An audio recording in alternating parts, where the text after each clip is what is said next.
Boa noite, igreja. Graça e paz, amém? Irmãos, como não poderia ser diferente, o tema, então, dessa mensagem é o chamado. O nosso chamado.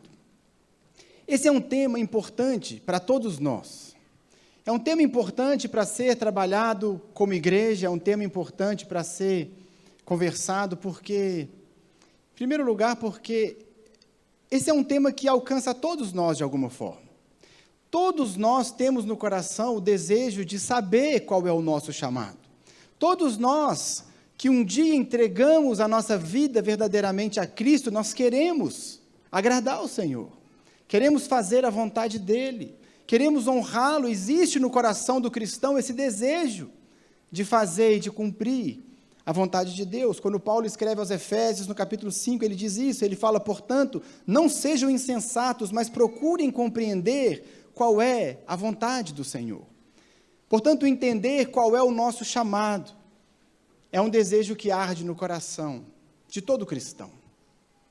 Mas também precisamos conversar sobre esse tema, porque de modo específico para os jovens, esse é, segundo eu penso, o maior questionamento.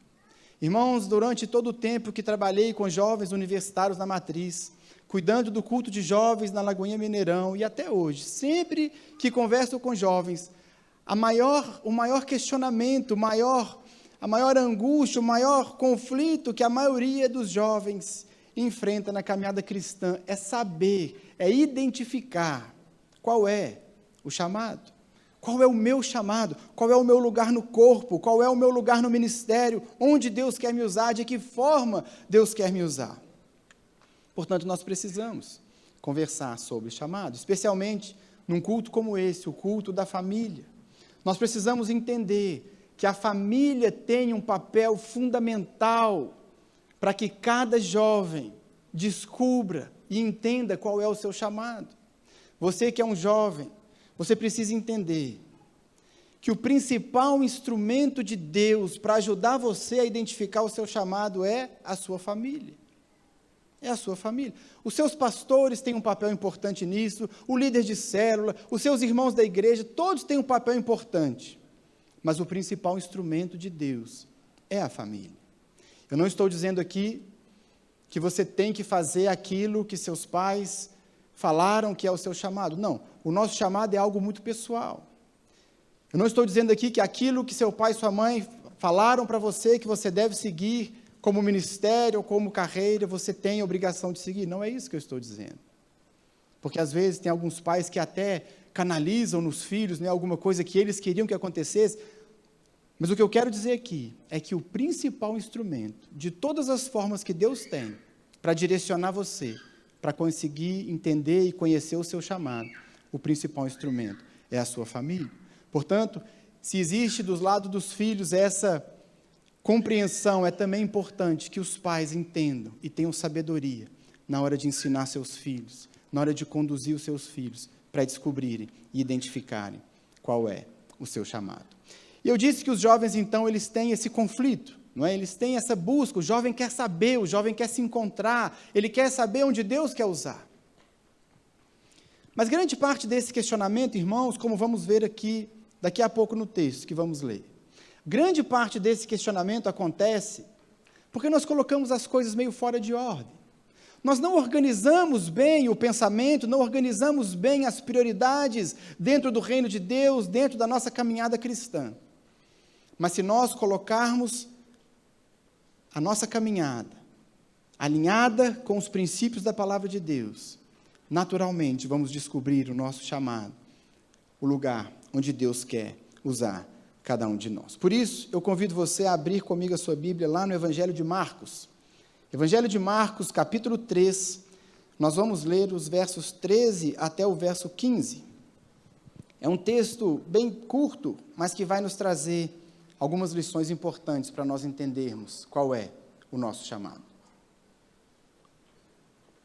Evangelho de Marcos, capítulo 3, versos 13 até o verso 15. Todo mundo achou? Amém? Marcos 3, verso 13 ao 15. Se você está sem Bíblia, você acompanha ali na tela, por favor. Diz assim a palavra de Deus, Marcos capítulo 3, verso 13. Jesus subiu ao monte e chamou a si aqueles que ele quis, os quais vieram para junto dele. Escolheu 12, designando-os apóstolos, para que estivessem com ele, os enviassem a pregar e tivessem autoridade para expulsar demônios. Só até aí. Irmãos, esse texto aqui nos fala de uma passagem conhecida, que foi quando Jesus chama os seus apóstolos.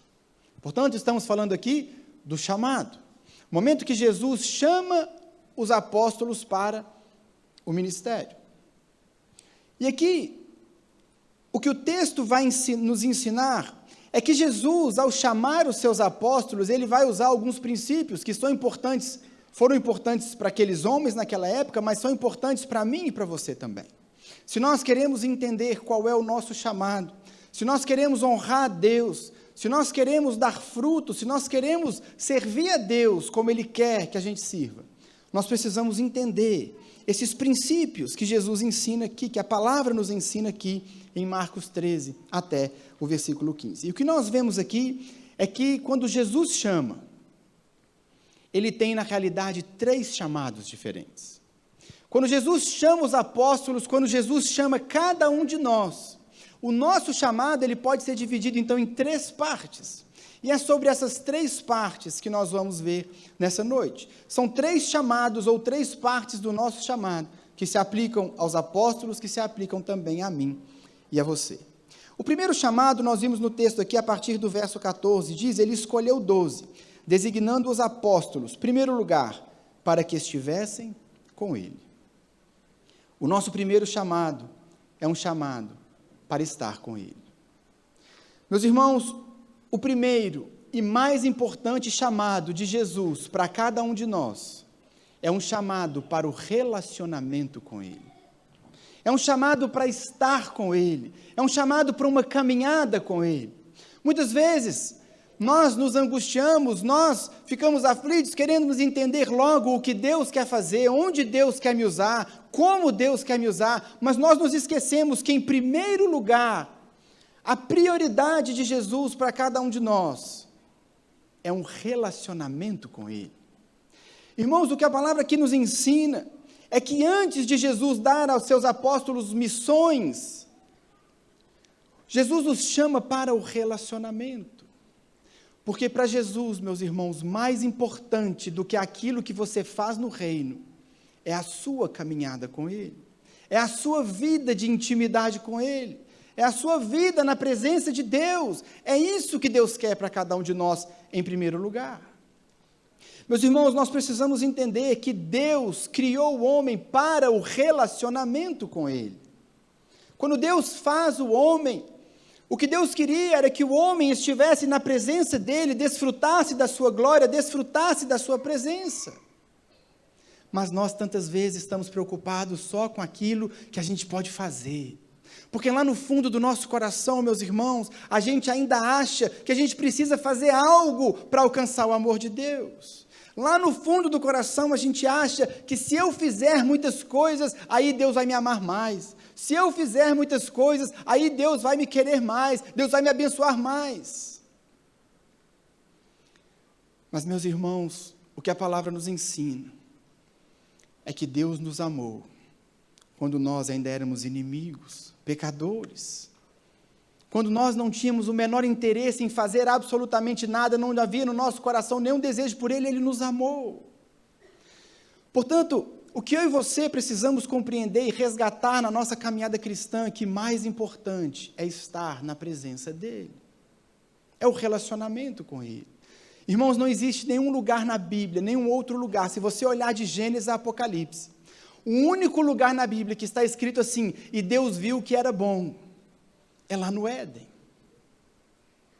Você não vai encontrar a palavra dizendo assim, e Ele designou uns para apóstolos, e outros para profetas, outros para evangelistas, e outros para pastores e mestres, e viu Deus que era bom. Não, não está escrito isso. Mas lá no Éden, quando o homem desfrutava de um relacionamento com Deus, quando o homem caminhava com Deus, quando havia intimidade com Deus, Deus viu que era bom.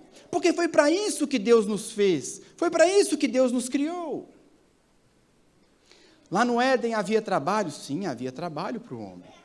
Lá no Éden, o homem tinha suas atribuições, tinha suas funções, sim, ele tinha tudo isso. Se nós ainda estivéssemos no Éden, se não tivesse acontecido a queda, nós estaríamos trabalhando, estaríamos cumprindo o nosso chamado, mas mais importante do que aquilo que a gente faz,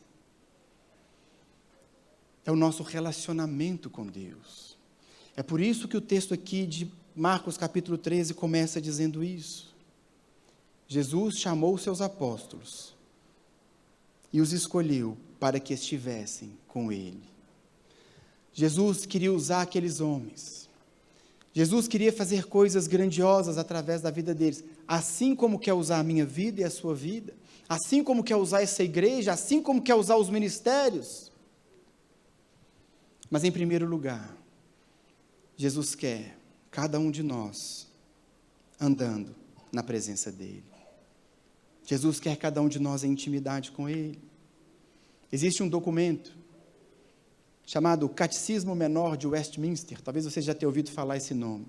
É um documento do século XVII, onde alguns dos nossos irmãos se juntaram e fizeram como que uma síntese, uma síntese das doutrinas cristãs. E ali, um dos pontos do Catecismo de Westminster, eles dizem assim: qual é o fim do homem? Qual é a razão de ser do homem? Qual é o propósito da vida do homem? E a resposta que é dada no Catecismo Menor de Westminster é: o fim principal do homem é glorificar a Deus e gozá-lo para sempre. Irmãos, o propósito para o qual Deus nos chamou é glorificar o nome dEle, é glorificá-lo e desfrutar da sua presença para sempre. Sabe, meus irmãos, enquanto nós não entendermos isso, nós nunca vamos entender qual é o nosso chamado. Enquanto não colocarmos o nosso relacionamento com Deus em primeiro lugar, nunca vai fazer sentido, nunca vamos entender plenamente onde Deus quer nos usar. Porque aquilo que Deus quer fazer através da sua vida começa com intimidade e com relacionamento com Ele. Jesus não quer pegar cada um de nós e simplesmente entregar funções, entregar posições, entregar dons para que a gente possa servir. Não! Tudo isso é uma decorrência do relacionamento que cada um de nós é chamado a ter com Ele.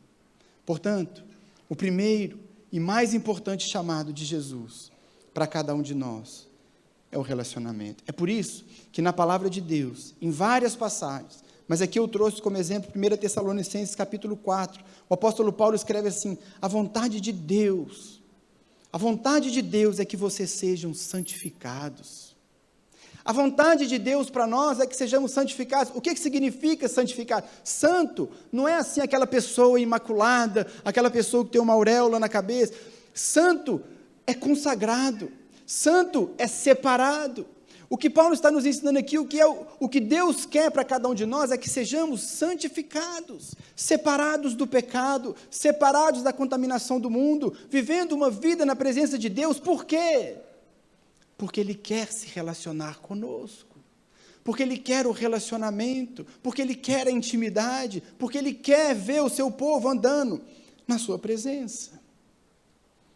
Esse é, meus irmãos, o primeiro e mais importante chamado que Ele tem para cada um de nós. E apenas quando nós entendemos o primeiro chamado, é que nós descobrimos, é que nós entendemos a nossa real identidade. Quando nós entendemos que o primeiro chamado, que o primeiro interesse de Deus para nós é o relacionamento, nós encontramos a nossa identidade. Muito mais do que aquilo que Deus quer que a gente faça, muito mais do que aquilo que somos chamados para fazer, Deus quer que a gente saiba quem nós somos, e nós somos filhos dele. Filhos, chamados para um relacionamento de pai e filho, chamado para a presença dele, para a intimidade com ele. Mas para isso, nós precisamos entender que o primeiro e mais importante chamado é o chamado para estar na presença dele, num relacionamento com ele. Jesus chamou seus apóstolos para o relacionamento em primeiro lugar. Mas o texto segue dizendo: escolheu então os 12, designando os apóstolos para que estivessem com ele e os enviasse a pregar. O segundo chamado de Jesus para cada um de nós é um chamado de pregar o Evangelho. O primeiro chamado, estar na presença dele. O segundo chamado, pregar o Evangelho. Meu irmão, se você tem lutado, querendo entender qual é o seu chamado, se você tem passado por esse conflito de saber onde Deus quer te usar, o que Deus quer fazer na sua vida, como Deus quer usar você, acabou o questionamento, está aqui a resposta. Você foi chamado para pregar o Evangelho. Todos nós fomos chamados a pregar o Evangelho. Não existe um único cristão, não existe um único convertido nesse planeta que não tenha esse chamado. É por isso que o texto está dizendo que Jesus chamou então seus apóstolos, em primeiro lugar, para estarem com ele, no relacionamento de pai e filho, mas em segundo lugar, para pregar o Evangelho. Nenhum de nós pode se eximir dessa responsabilidade. Toda a Escritura nos leva a entender exatamente isso. Deixa a sua Bíblia marcada aí em Marcos e vai comigo, lá em 2 Coríntios. 2 Coríntios, capítulo 5, verso 18. Vamos entender um texto aqui que certamente você já leu muitas vezes, mas eu quero que você passe mais uma vez comigo aqui para nós entendermos. 2 Coríntios, capítulo 5, versos 18 até o 20. 2 Coríntios, capítulo 5, verso 18 até o 20, diz assim o texto: tudo isso provém de Deus, que nos reconciliou consigo mesmo por meio de Cristo e nos deu o ministério da reconciliação. Ou seja, que Deus em Cristo estava reconciliando consigo o mundo, não levando em conta os pecados dos homens, e nos confiou a mensagem da reconciliação. Portanto, somos embaixadores de Cristo, como se Deus estivesse fazendo o seu apelo por nosso intermédio. Por amor a Cristo, lhe suplicamos, reconciliem-se com Deus. O que Paulo está ensinando aqui nesse texto de 2 Coríntios? Que todos nós, todo o povo de Deus espalhado pela face da terra, em todas as épocas, em todos os lugares, todos nós temos um único ministério. O ministério da reconciliação. Se você vai fazer isso pregando, se você vai fazer isso cantando, se você vai fazer isso dançando, se você vai fazer isso no seu trabalho, na sua faculdade, na sua família, na sua vizinhança, na rua, o jeito que você vai fazer eu não sei, mas todos nós temos a mesma missão. É isso que Paulo está dizendo. Que Deus estava em Cristo reconciliando consigo o mundo e nos confiou a mensagem da reconciliação. Meus irmãos, todos nós, uma vez que fomos reconciliados com Deus, esse relacionamento que havia se rompido, esse relacionamento que foi rompido com a queda, em Cristo Jesus ele é refeito. Em Cristo Jesus o relacionamento é de novo possível e uma vez reconciliados, todos nós temos a missão de levar reconciliação para o mundo caído. É por isso que Paulo está dizendo aqui, portanto, somos embaixadores de Cristo, levamos a mensagem de Cristo, representamos Cristo, anunciamos a sua palavra, como se Deus estivesse fazendo o seu apelo por nosso intermédio. Por amor a Cristo, lhe suplicamos, reconciliem-se com Deus. Meus irmãos, você é um cristão, você precisa entender essa realidade. Ainda que você nunca tenha clareza, ainda que você nunca tenha de forma plena na sua mente qual é o seu chamado, ainda que você nunca tenha essa percepção completa, você já sabe exatamente o que você precisa fazer, por onde você passar, você precisa levar a mensagem da reconciliação.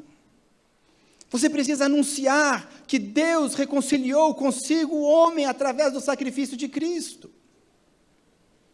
Esse é o nosso chamado, essa é a nossa função, essa é a nossa obrigação.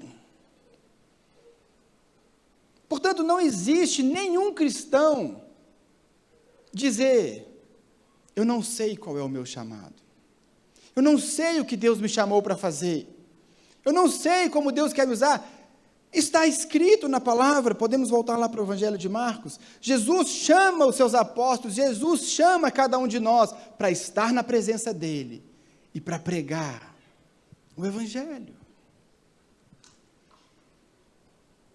O Evangelho de Mateus, ele termina, não precisa abrir, os últimos versículos do Evangelho de Mateus, capítulo 28, verso 18 a 20, é um texto que nós sabemos de cor. O texto diz assim: então Jesus aproximou-se deles e disse: foi-me dada toda a autoridade no céu e na terra, portanto vão e façam discípulos de todas as nações, batizando-os em nome do Pai, do Filho e do Espírito Santo, ensinando-os a obedecer a tudo o que eu lhes ordenei, e eu estarei sempre com vocês, até o fim dos tempos. Esse texto tão conhecido é chamado de a Grande Comissão. Você sabe o que é comissão? Comissão é incumbência. Comissão é encargo. Comissão é missão. Por isso, Jesus aqui, pouco antes de subir ao céu, ele diz: vão por todo o mundo e preguem o Evangelho. Façam discípulos, tragam pessoas para o reino. No Evangelho de Marcos, quando ele registra essa mesma passagem, ele diz que, nas palavras de Jesus, vão e preguem o Evangelho a todas as pessoas. Mas muitas vezes, irmãos, nós tratamos a grande comissão como se fosse a grande sugestão. Nós tratamos a grande comissão como se Jesus estivesse dizendo assim: olha, se não for te incomodar muito, olha, se sobrar um tempinho, você prega o Evangelho. Olha, se não tiver mais nada importante para fazer, não tiver nada para assistir, não tiver uma série, não tiver nada, aí você prega o Evangelho para as pessoas. Mas esse texto não é uma sugestão, é uma comissão, é um encargo, é uma ordem de Jesus para o seu povo. Vá e pregue o Evangelho para todas as pessoas, por onde você passar, onde você for.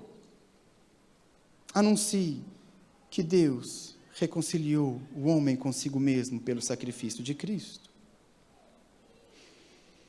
Meus irmãos, quando nós entendemos o nosso primeiro chamado, nós entendemos qual é a nossa identidade. Nós somos filhos, chamados para um relacionamento. Não somos funcionários. Deus nos chama para o relacionamento de pai e filho. É a nossa identidade. Mas quando nós entendemos o nosso segundo chamado, nós entendemos qual é a missão da nossa vida. Por que você está aqui? Qual é o propósito da minha vida? Por que Deus não me arrebata logo no momento que eu entrego a vida a Cristo e não nos leva para a glória? Por que nós ainda estamos aqui? Por quê? Qual é o propósito? Qual é a razão? E a razão da nossa vida, meus irmãos, é expandir o reino, é fazer discípulos, é anunciar salvação, é pregar o Evangelho, é glorificar a Deus, é ser instrumento nas mãos do Espírito Santo. É para isso que nós estamos aqui. Esse é o propósito da nossa vida.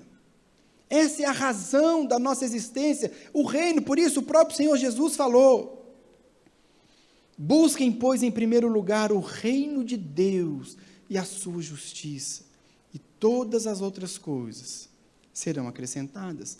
Busque primeiro o reino. Pregue o Evangelho, faça discípulos, anuncie salvação. Essa é a nossa missão, essa é a razão de ser da nossa vida. Mas o mundo que nós vivemos hoje, como nunca na história, nos oferece tantas distrações. Tantas distrações.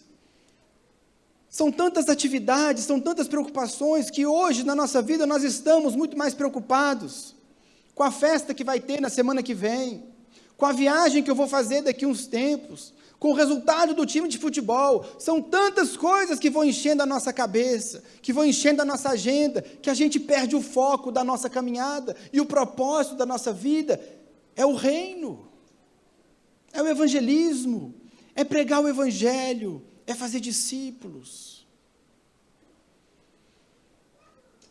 Você que é jovem, pare de se angustiar, se perguntando: qual é o seu chamado? O seu chamado é pregar o Evangelho, é falar de Jesus por onde você passar.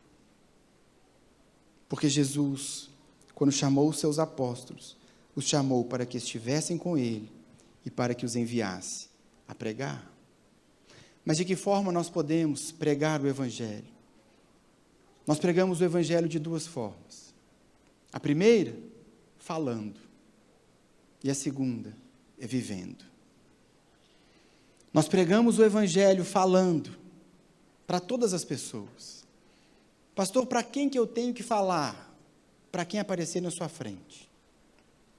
Você tem que falar de Jesus no ônibus, na fila, na rua, na escola, no trabalho, em casa, onde você estiver. Eu e você, meus irmãos, precisamos aprender a enxergar as oportunidades que Deus nos dá. Porque muitas vezes Deus coloca pessoas no nosso caminho, no nosso dia a dia, na nossa caminhada. Situações acontecem. E nós precisamos entender que são oportunidades que Deus está nos dando, de falar de Jesus para pessoas que nunca ouviram falar dele. O crente é assim. Se o pneu do carro furou, você logo tem que pensar que há uma oportunidade de pregar para o borracheiro. Se as coisas deram errado na sua vida, você planejou o dia de uma forma, mas aconteceu tudo diferente. Deus está te dando oportunidade de pregar o Evangelho para pessoas diferentes. Quando a gente vê o livro de Atos, e estudamos aqui o livro de Atos, e eu disse isso algumas vezes nas ministrações, o apóstolo Paulo nunca perdia uma oportunidade de pregar o Evangelho. Não havia um único encontro que Paulo não achasse uma oportunidade de pregar, assim como Jesus sempre fazia.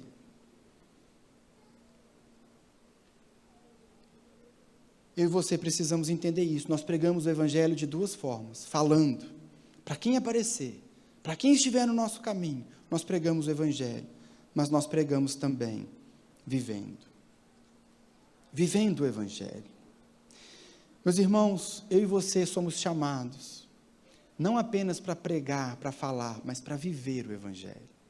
As pessoas precisam olhar para nós, as pessoas precisam olhar para a sua família e ver o Evangelho. As pessoas precisam olhar para a sua casa, precisam olhar para o relacionamento do pai com a mãe, do pai com os filhos, dos filhos com os pais, e ver o Evangelho. Porque o propósito de Deus é que eu e você sejamos um reflexo, possamos mostrar para esse mundo caído, possamos mostrar para essa sociedade o que é ser um povo que tem um rei, que entregou sua vida a Cristo, que presta lealdade apenas a Ele. As pessoas precisam olhar para você lá na sua escola, precisam olhar para você lá na faculdade, e ver como é ser um estudante que serve a Deus. O que é ser um estudante que teve o coração transformado.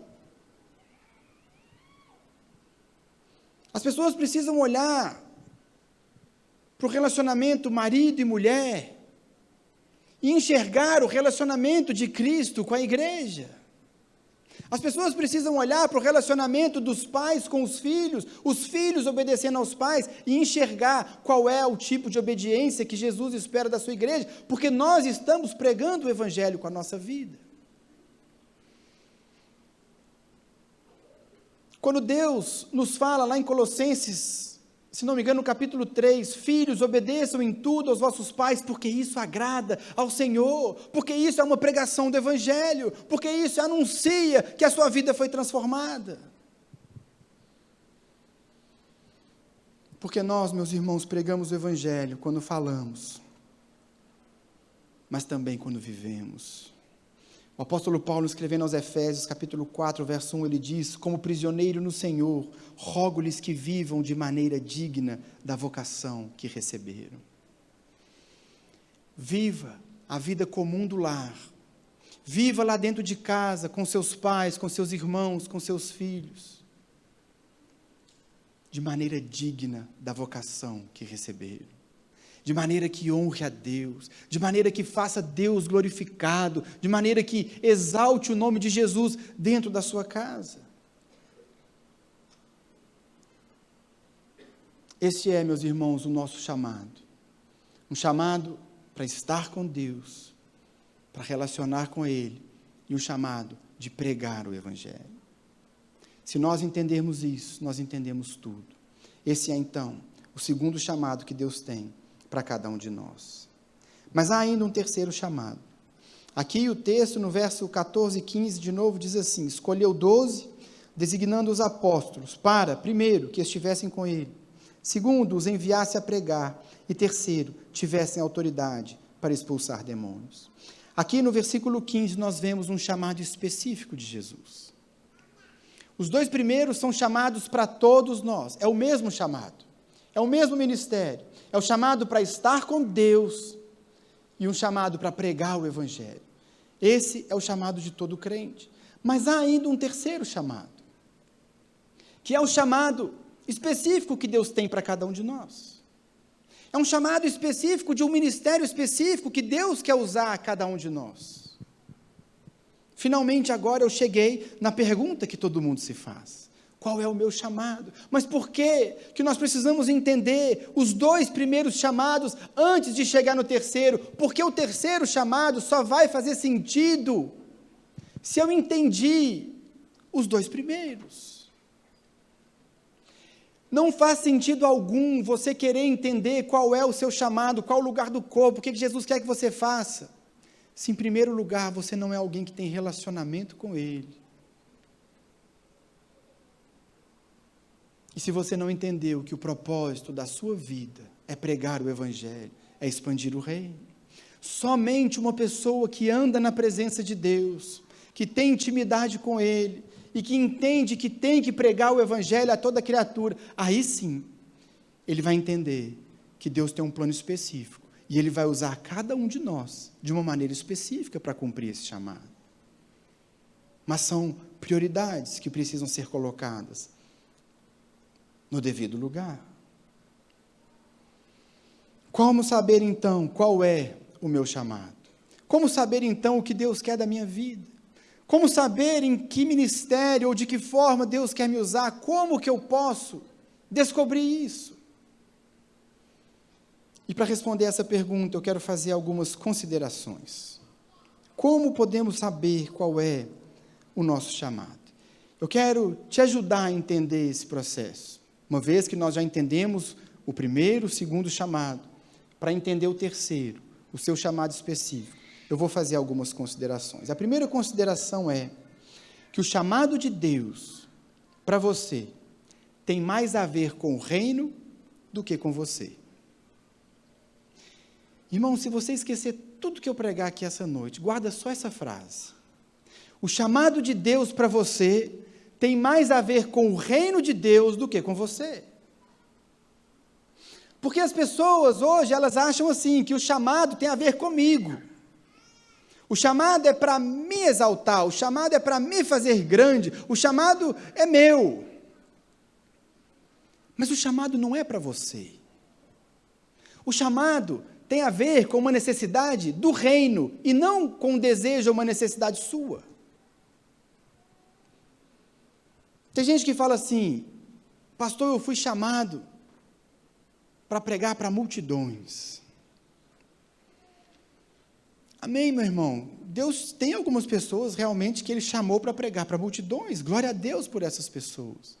Mas muitas vezes as pessoas estão em busca de sucesso, de fama, de ficarem famosas e ricas, achando que Deus vai simplesmente cumprir aquilo que elas estão querendo fazer. Mas, de novo, o chamado tem a ver com o reino. Existe uma necessidade no reino, e Deus vai colocar você para trabalhar. Eu não sei se é para pregar para uma multidão, se é para pregar para uma pequena célula, se é para pregar lá no trabalho, se é para pregar lá na faculdade, eu não sei.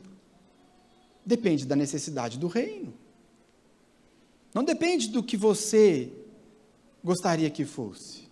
Portanto, o primeiro ponto que a gente tem que lembrar sempre é isso. O chamado de Deus tem a ver com o reino. A necessidade é do reino. Não é com a sua necessidade, é do reino. A segunda consideração que eu faço é: se o chamado tem a ver com o reino, então é o rei que decide onde cada um vai ser usado. Paulo, escrevendo aos Coríntios, na primeira carta, capítulo 12, verso 28, ele diz assim: de fato, Deus dispôs cada um dos membros no corpo segundo a sua vontade. Deus dispôs cada um dos membros no corpo segundo a sua vontade. Se há uma necessidade no reino, Deus vai chamar você e vai falar: eu quero que você vai trabalhar naquela área. Um texto na mesma linha também, escrito pelo apóstolo Paulo, lá em Efésios capítulo 4, versículo 11, ele diz: e ele designou alguns para apóstolos, outros para profetas, outros para evangelistas e outros para pastores e mestres. Ele designou, ele escolheu, ele estabeleceu, ele decidiu. Não depende do que você gostaria que fosse, depende do que o reino precisa. Depende da necessidade do reino, do avanço do reino. Ele designou apóstolos, profetas, evangelistas, pastores e mestres. E o texto segue dizendo: com o fim de preparar os santos para a obra do ministério, para que o corpo de Cristo seja edificado. Percebe? O foco é o reino.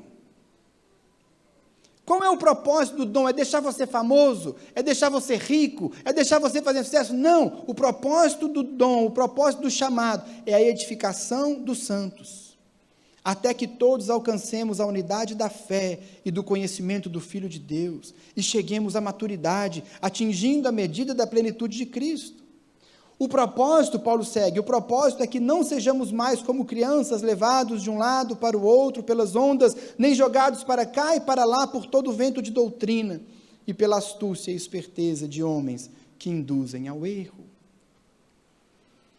Deus estabeleceu com um propósito: edificar a igreja, preparar o povo, capacitar os membros a desempenhar o seu potencial, a desempenhar o seu papel, o seu chamado na sociedade. O propósito é o reino. E se o propósito é o reino, é o rei que decide onde cada um vai ser usado. E por que eu estou dizendo isso aqui? Porque, meus irmãos, é tão importante. Se você quer servir a Deus, se você quer cumprir a vontade de Deus, se você quer saber o que Deus tem para a sua vida, é preciso buscá-lo em oração. É preciso que cada um de nós tenha um compromisso diário de dobrar os joelhos, todos os dias, com a palavra de Deus aberta, lendo, orando, meditando no texto, refletindo no texto. Porque é assim, é nesse momento que nós recebemos direção de Deus para servir no ministério. O problema é que a gente fica querendo modelos prontos. A gente não vai em busca da fonte para saber como Deus quer nos usar, não. A gente acha que tem que fazer aquilo que dá sucesso, a gente acha que quanto maior o número de seguidores, ou maior o impacto no número de pessoas, isso é a vontade de Deus. Não! É preciso, meus irmãos, dobrar os joelhos, buscar a presença de Deus, pedir a Ele sabedoria, pedir a Ele direção. O nosso momento devocional, irmãos, é claro que no seu momento devocional você pode pedir, você fala com Deus o que você quiser, você é filho, e o filho não tem restrição no que ele vai falar com o pai, mas nós precisamos entender que precisamos dobrar os nossos joelhos todo dia, não é só para ficar pedindo, é para receber direção, é para receber instrução, é para receber preparação, porque ali, você e Deus, no seu quarto, mais ninguém, a porta fechada, é ali que Deus vai trabalhando o seu coração, trazendo sonhos, trazendo projetos, trazendo ministérios, trazendo revelação.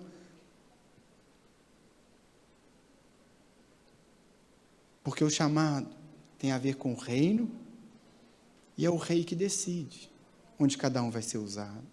Cabe a nós, como servos, nos colocar à disposição dele, como foi cantado aqui. Nós precisamos ter esse coração que se dispõe. Onde o Senhor quer me usar? Onde o Senhor quer me usar? Eu quero ser usado. Eu quero fazer, conta comigo. Como vimos aqui na peça, o que nós vimos aqui nos primeiros jovens todos com uma história semelhante, fizeram coisas grandiosas,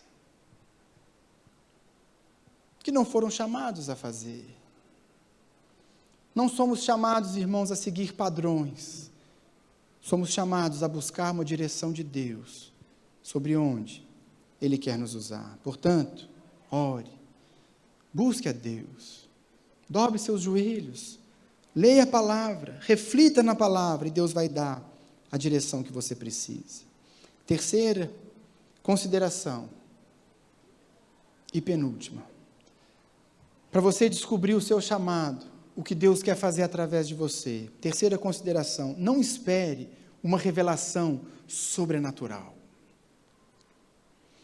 Às vezes os jovens param e ficam esperando Deus falar uma coisa assim, um anjo aparecer. Quando o anjo de Deus vier e falar comigo o que eu tenho que fazer, aí eu vou fazer no ministério. Mas, irmãos, olha, a grande maioria das pessoas que eu conheço não tiveram uma revelação sobrenatural. A forma como Deus nos leva ao ministério, muitas vezes é diferente. Se um anjo aparecer para você, meu irmão, glória a Deus. Não estou dizendo que ele não pode fazer isso. Deus vai te revelar como ele quiser. Mas a forma como Deus nos dá o nosso chamado, como Deus vai instruindo você sobre onde Ele quer te usar, normalmente acontece diferente. É através da leitura da palavra, através daquilo que Paulo fala em Romanos capítulo 12, quando nós renovamos a nossa mente a partir da palavra de Deus, e nós passamos a pensar como a Bíblia pensa, a pensar como Deus pensa, a partir da leitura e da meditação e da oração, nós começamos a entender os pensamentos de Deus. E é assim que Deus vai nos conduzindo para o ministério. É assim que Deus vai abrindo as portas de onde Ele quer usar cada um de nós. Portanto, você que é jovem, que está em busca do seu chamado, do seu lugar no reino, daquilo que Deus quer fazer na sua vida, ore, medite na palavra, deixe a palavra impregnar seus pensamentos, impregnar o seu coração. E quando você tiver o pensamento alinhado com o da palavra, as coisas vão começar a acontecer. Portanto, não fique esperando. Ore, leia a palavra e trabalhe. Envolva-se no ministério. Ah, pastor, eu não sei onde que eu vou ser usado, eu não sei qual é meu ministério, eu não sei qual é meu chamado. Trabalha. Entra no primeiro, entra na diaconia, entra no Kids, entra em qualquer ministério, começa a trabalhar. Comece a identificar o que você sabe fazer. O que Deus te deu de habilidade? Como você pode servir a Deus? O que você sabe fazer? O que você consegue fazer? É isso que você precisa se preocupar. E a partir disso, trabalhe. Comece a servir. Comece a se envolver. Meus irmãos, eu nunca imaginei na minha vida, e nunca foi algo que eu procurei, o ministério pastoral. Mas um dia, lá atrás, eu identifiquei que os jovens universitários precisavam de um acompanhamento mais próximo, lá na matriz. Portanto, comecei a me envolver com universitários, comecei a me preparar, porque eu via algo. Deus nunca me falou para ir para o ministério de universitários, mas aquilo começou a arder no meu coração, e eu via jovens sofrendo, eu via jovens passando luta na faculdade, e eu me dispus a ajudar. Comecei a estudar, comecei a correr atrás, comecei a formar grupos. Daqui a pouco, eu já era o líder do ministério de universitários da igreja. Daqui a pouco, os pastores me procuraram e disseram: olha, os universitários precisam de um pastor, e você é essa pessoa. Daqui a pouco, eu recebo um convite para pastorear os jovens da Lagoinha Mineirão. O que nós precisamos, meus irmãos, é entender o que Deus está fazendo deixar a palavra impregnar o nosso coração e a nossa mente e trabalhar. Identifique necessidades, identifique onde a igreja não está conseguindo suprir. Ao invés de criticar a igreja por algo que ela não consegue fazer, coloque-se nessa posição de serviço, de trabalho. Não espere uma revelação sobrenatural, porque normalmente é assim que Deus nos conduz, pela leitura, pela oração e pelo trabalho, e Deus vai abrindo as portas. É assim que eu tenho visto Deus fazer. Essa é a terceira consideração. E a última consideração que eu faço, para você que quer descobrir qual é o seu chamado. Portanto, só recapitulando, a primeira consideração, lembre-se que o chamado de Deus para você tem mais a ver com o reino do que com você. Segundo lugar, se o chamado tem a ver com o reino, é o rei que decide onde você será usado. Terceiro, não espere uma revelação sobrenatural. E quarto, dê um passo de cada vez. Dê um passo de cada vez. Como é que você pode servir a Deus hoje? Nunca deixe o seu coração parar, o seu chamado ser paralisado pelo pensamento assim: quando eu alcançar tal coisa, eu vou servir a Deus. Quando eu formar na faculdade, eu vou entrar para o ministério. Quando eu entender um pouco mais dessa área, aí sim eu vou liderar uma célula. Dê um passo de cada vez. Qual passo você consegue dar hoje? Com aquilo que está na sua mão hoje, o que você consegue fazer pelo reino? Com as ferramentas que você tem hoje, no lugar que você está hoje, o que você consegue fazer? Como você pode ser frutífero? Como você pode pregar o evangelho? Quais são as alternativas que estão na sua mão? É isso que você tem que se preocupar. Essa é a quarta consideração.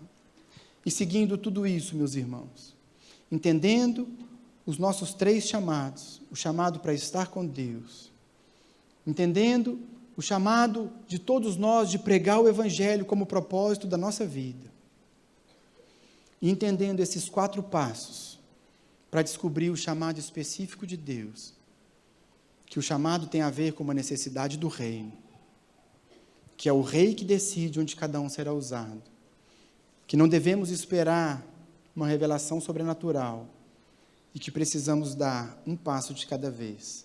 Assim, vamos descobrir o nosso chamado e o lugar que Deus separou para cada um de nós servir no seu reino. E eu vou encerrar essa mensagem com uma história.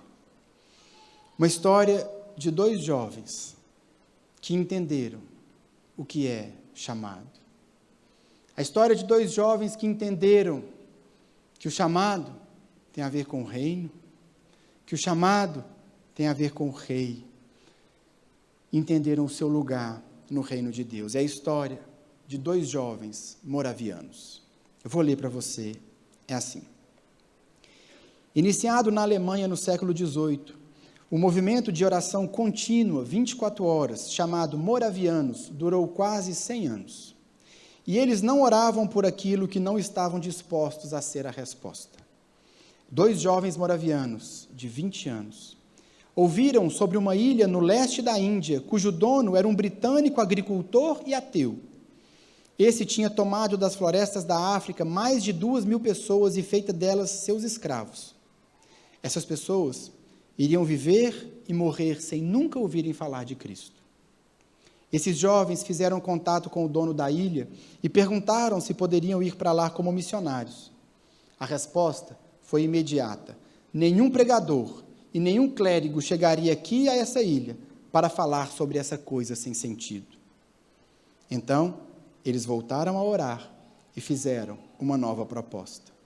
E se fôssemos à sua ilha como seus escravos para sempre? O homem disse que aceitaria, mas não pagaria nem mesmo o transporte deles. Então, os jovens usaram o valor de sua própria venda para custear a sua viagem. No dia que estavam no porto se despedindo do grupo de oração e de suas famílias, o choro de todos era tão intenso, pois sabiam que nunca mais veriam aqueles irmãos tão queridos. Quando o navio tomou certa distância, eles 2 se abraçaram e gritaram suas últimas palavras que foram ouvidas: que o cordeiro que foi imolado receba a recompensa do seu sofrimento.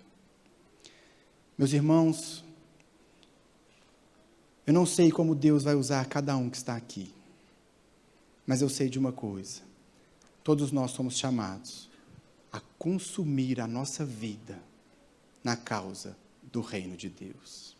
Se essa motivação, se esse entendimento estiver claro no nosso coração, cada um de nós vai cumprir o propósito para o qual Deus o chamou.